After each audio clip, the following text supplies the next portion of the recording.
संयुक्त राष्ट्र की जलवायु परिवर्तन पर 27वीं बैठक कॉन्फ्रेंस ऑफ पार्टीज 27 इजिप्ट के शर्म अल शेख शहर में चल रही है, जिसमें एक बहुत ही महत्वपूर्ण निर्णय लॉस एंड डैमेज फंड को लेकर के हुआ है।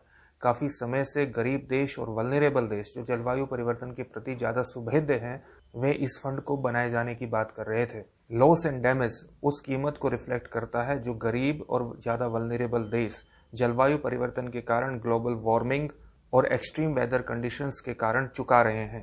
जैसे जलवायु परिवर्तन के कारण वैश्विक तापमान बढ़ रहा है। वैश्विक तापमान के बढ़ने से ग्लेशियर्स पिघल रहे हैं, जिससे समुद्री जल स्तर लगातार बढ़ रहा है।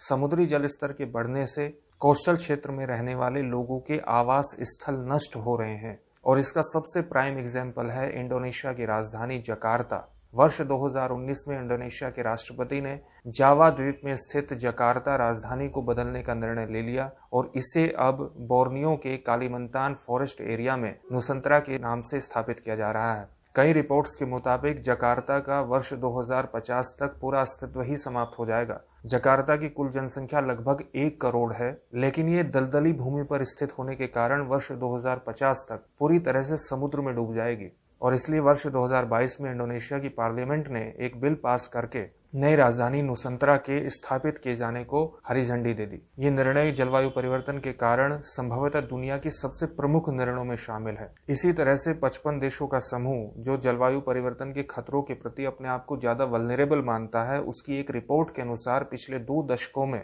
ग्लोबल वार्मिंग और एक्सट्रीम वेदर की वजह से उन्हें $525 बिलियन का नुकसान हुआ है, जो उनकी कलेक्टिव जीडीपी के लगभग 20% के बराबर है। ये नुकसान वर्ष 2030 तक $580 बिलियन तक का हो सकता है, और इसलिए ये देश और क्लाइमेट एक्टिविस्ट लगातार लॉस एंड डैमेज फंड को बनाए जाने की बात कर रहे थे, जिसमें ज्यादा भागीदारी उन देशों की होनी चाहिए जो जलवायु परिवर्तन की घटना के लिए प्रमुख रूप से जिम्मेदार हैं, यानी अमीर देश जो ग्रीन हाउस गैसेस के उत्सर्जन के लिए प्रमुख रूप से जिम्मेदार रहे हैं ऐतिहासिक रूप से।